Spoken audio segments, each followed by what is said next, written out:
حضرت مولا کائنات کا ایک اور حکمت آمیز جملہ سماعت کیجیے۔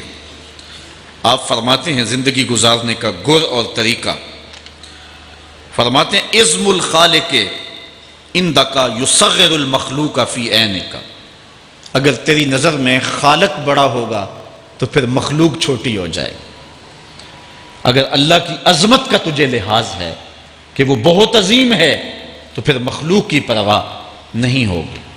حضرت مولا کائنات رضی اللہ تعالیٰ عنہ فرماتے ہیں کہ ایک باندی کے ہاتھ کے اندر خنزیر کی انتڑیاں ہوں، میں دنیا کو اتنی نظر سے بھی نہیں دیکھتا۔ تو یہ انسان اللہ کی عظمتوں کا اور اللہ کی شانوں کا جب لحاظ اسے ہوتا ہے تو پھر دنیا اس کی نظر میں جو ہے وہ کوئی قدر و قیمت نہیں رکھتی۔ ایک روایت میں آتا ہے جس کو اللہ نے قرآن دیا اور اس نے دنیا داروں کو دیکھا رشک کی نظر سے کہ ان کو دولت دی گئی، ان کو فلاں دیا گیا، میں تو بہت پیچھے رہ گیا۔ قد حقر ما آتاہ اللہ، اس نے اللہ کی عطا کو حقیر جانا۔ وہ میاں انہیں دولت دی گئی ہے، رب نے تجھے اپنا قرآن عطا کیا، تو پھر جو ہے وہ تو حقیر تو نہیں ہے، تجھے تو اعلیٰ چیز عطا کر دی گئی ہے۔ تو جس نے اللہ کی عظمت اور خالق کی عظمت کا اقرار کیا پھر مخلوق اس کی نظر میں کوئی حیثیت نہیں رکھتی ہے۔ کن فی الفتنۃ کابن اللبون لا زہر فیرکب ولا درع فیحلب، جب فتنے دنیا پہ پھیل جائیں تو مولا کائنات نصیحت کرتے ہیں پھر زندگی کیسے گزارنی۔ یہ دور بھی فتنوں کا دور ہے۔ حضرت مولا کائنات فرماتے ہیں جب فتنے معاشرے میں پھیل جائیں تو پھر اونٹ کے 2 سالہ بچے کی طرح ہو جا کہ اگر لوگ اس پہ سواری کرنا چاہیں تو وہ سواری کے قابل نہ ہو، اور لوگ اگر اس کا دودھ دونا چاہیں تو وہ دودھ نہ دے، یعنی وہ فتنے کو کسی طرح سے بھی تقویت نہ دے، اس طرح کا ہو جا جس طرح اونٹنی کا 2 سال کا بچہ ہوتا ہے۔ حضرت مولا کائنات فرماتے ہیں من حاسب نفسہ رابحا ومن غفل عنہا خاسرا ومن خاف آمنا ومن اعتبر ابصر ومن ابصر فہم ومن فہم عالم، فرماتے ہیں کہ جس نے اپنے نفس کا محاسبہ کیا اس نے نجات پا لی، اور جو اپنے نفس کے محاسبے سے غافل رہ گیا اس نے خسارے کا سودا کیا۔ جو اللہ سے ڈرا وہ امن پا گیا، اور جس نے زندگی سے عبرت حاصل کی اس کی آنکھوں میں روشنی آ گئی، بصیرت کا اسے نور مل گیا، اور جسے بصیرت کا نور مل گیا وہ فہم و فراست کی دولت سے مالا مال ہو گیا۔ ومن فہم عالما، اور جس کو فہم مل گیا وہی شخص عالم بن گیا۔ مختلف سیغے یاد کرنے سے عالم نہیں بنتا، فہم و فراست کا نور اگر مل جائے تو یہ ہے علم کا جمال، آخرت کی فکر رکھنے والا عالم۔ بلکہ مولا کائنات فرماتے ہیں العلم علمان مطبوع و مسموع، علم 2 علم ہے، ایک وہ ہے جو من میں راسخ ہو اور ایک وہ ہے جو کانوں تک رہتا ہو۔ فرماتے ہیں ولا ينفع المسموع اذا لم يكن المتبوع، جو سنا ہوا علم نفع نہیں دیتا جب تک وہ من میں اتر نہ جائے اور باطن کے اندر روشنی نہ کر دے۔ حضرت مولا کائنات کی ایک اور نصیحت ذرا غور سے سنیے، فرمایا تمہارے سامنے نیکوکار اور بدکار برابر نہ ہو، کہ نیک بھی جو ہے وہ اسی انداز میں ہو اور برا بھی، اس کا سلوک بھی تمہارا ایک جیسا ہی ہو۔ ایسا کرنے سے نیکوں کی ہمت پست ہو جائے گی اور خطاکار اور بھی شوخ ہو جائیں گے۔ ہر آدمی کو وہ مقام دینا چاہیے جس کا وہ اپنے عمل کے اعتبار سے مستحق ہے۔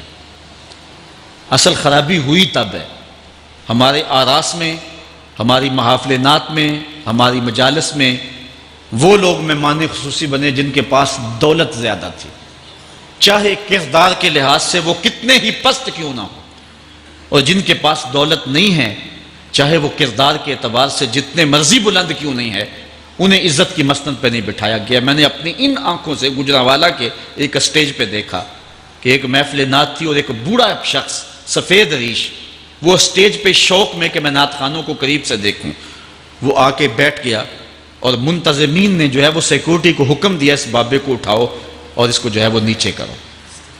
یعنی لوگوں کی قدر و منزلت ان کے دولت کے قد کے مطابق کی جاتی۔ جو کل شراب خانے میں مہمان خصوصی تھا آج وہ محفل نعت میں مہمان خصوصی ہے۔ جو جتنا بڑا ڈاکو ہے اتنا ہی بڑا جو ہے وہ عزت پاتا ہے۔ کیوں؟ دین میں تو عزت ان کو ہونی چاہیے جو دیندار۔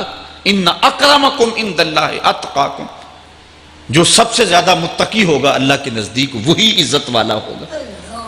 تو ایک بندے کو دنیا میں بھی عزت ہے اور مصلی اور محراب اور جو ہے وہ عرس اور پیر خانے میں بھی اس کو عزت ہے، تو پھر یہ حوصلہ شکنی ہے تقوی والوں کی۔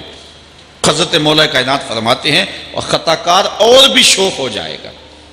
بلکہ ہم نے جو انداز اختیار کیا ہوا ہے، ایک شعر پڑھتے ہیں ہمارے نعت خواں کہ چلو دربار نبی میں چلیں، کھوٹے سکے بھی جہاں پہ چلتے ہیں، اور پھر جو ہے وہ سارے لوگ نوٹ پھینک رہے ہوتے ہیں، شرابی بھی نوٹ پھینک رہا ہے، جوا کھیلنے والا بھی پھینک رہا ہے، جس نے رشوت سے پیسے کمائے وہ بھی پھینک رہے ہیں اور خوش ہو رہے ہیں کہ کھوٹے سکے بھی وہاں چلتے ہیں۔ جبکہ ان اللہ طیب ولا یقبل الا الطیب، حدیث میں آتا ہے اللہ فرماتا ہے کہ اللہ طیب ہے اور پاکیزہ کے علاوہ قبول ہی نہیں کرتا۔ من غش فلیس منا، جو ملاوٹ کرے وہ ہم سے نہیں ہے۔ اور یہاں کھوٹے سکے بھی چلائے جا رہے ہیں، اور پھر جتنے بھی کھوٹے سکے ہیں وہ نوٹ پھینک رہے اور ایسے ایسے پھینک رہے اور خوش ہو رہے ہیں کہ یہ تو کچھ بھی نہیں ہے۔ حرام سے کمائے، حلال طریقے سے کمائے، جس طریقے سے کمائے کوئی فرق نہیں پڑتا۔ نہیں، حضرت مولا کائنات نے زندگی کے گر سکھائے، فرماتے ہیں کہ نیکوکار اور بدکار تمہاری نظروں میں برابر نہ ہوں۔ ایسا کرنے سے نیکوں کی ہمت پست ہو جائے گی اور خطا کار اور بھی شوق اور گناہ میں دلیر ہو جائیں گے۔ ہر آدمی کو وہ مقام دو جو عمل کے اعتبار سے اس کا مقام بنتا ہے۔ لیکن اس دور کے اندر تو جو حال ہو گیا ہے، بلکہ حضرت مولا کائنات اس بات کو پہلے بھام کے ارشاد فرمایا، لوگوں کا عجیب حال ہے، بدکاری کو اعلیٰ نسب کا نشان سمجھتے ہیں اور پاک دامنی کو تعجب خیال کرتے ہیں، گویا اسلام کے لباس کو الٹا پہن لیا ہے لوگوں نے۔ جو رخ سیدھا ہونا چاہیے تھا اس کو الٹا کر دیا، جو الٹا ہونا چاہیے اس کو سیدھا کر دیا۔ حضرت مولا کائنات کا ایک اور قول بھی سنیے، تھوڑا سا شک بھی دین بگاڑ دیتا ہے۔ دین کے اندر شک نہیں کرنا چاہیے، دین جو ہے وہ یقین کا نام ہے۔ علامہ اقبال نے ایک بڑی خوبصورت اس وقت بات کہی تھی جب شکوک جنم لے رہے تھے کہ سن ہے تہذیب حاضر کے غلام، غلامی سے بدتر ہے بے یقینی، غلامی سے بدتر ہے بے یقینی۔ آج بے یقینی پھیلا دی گئی ہے معاشرے کے اندر، اور قوم جو ہے وہ بالکل جو ہے وہ یقین کی اس دولت پہ جو ہے وہ قانے نہیں ہے۔ اور فرمایا مولا کائنات نے تھوڑا سا شک بھی دین بگاڑ دیتا ہے۔ اور پھر دوسرا قول بھی سنیے، تھوڑی سی دنیا بھی آخرت برباد کر دیتے۔ یہاں دنیا سے مراد کیا ہے؟ دولت، کاروبار نہیں، چیز دنیا از خدا غافل بدن۔ مرشد اقبال رومی کہتے ہیں دنیا کیا ہے؟ خدا سے غافل ہونا۔ خدا سے غافل جو شے کر دے، وہ دولت ہو، وہ کاروبار ہو، وہ بیوی ہو، وہ بچے ہوں، وہ دنیا ہے۔ اور دنیا تھوڑی بھی ہو آخرت کی بربادی کا سبب ہے۔ حضرت مولا کائنات فرماتے ہیں پرہیزگاری کے سوا علم درست نہیں ہوتا، اور طمع کی موجودگی میں دین سلامت نہیں رہ سکتا۔ اگر میرے اندر لالچ ہے تو میں یہاں ممبر پہ بیٹھ کے حق نہیں بول سکتا۔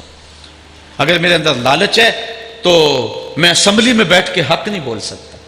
جب طمع ہو تو پھر دین سلامت نہیں رہتا، اور جب طمع نہ ہو تو بندہ سولی پہ چڑھ کے بھی حق ہی بولتا ہے۔ دوواں گلاں وچوں 10 درویشہ، میرے حضور کی عالم فرماتے ہیں دوواں گلاں وچوں 10 درویشہ، تینوں کیڑی گل کو بھولی، عالم اوپر ممبر بولے عاشق اوپر سولی۔ جب تک تھوڑی طمع بھی انسان کے اندر ہے تو بندہ پھر اس کا دین سلامت نہیں رہ سکتا۔ دین کی سلامتی طمع کو ختم کرنا ہے۔ لالچ بنیاد ہے دین کی خرابی کی۔ یہ وہ حکمت بری باتیں تھیں جو مولا کائنات سید علی المرتضیٰ رضی اللہ تعالی عنہ کی ہمارے تک پہنچی، اور انہوں نے زندگی گزارنے کا ڈھب، اسلوب اور گر سکھایا۔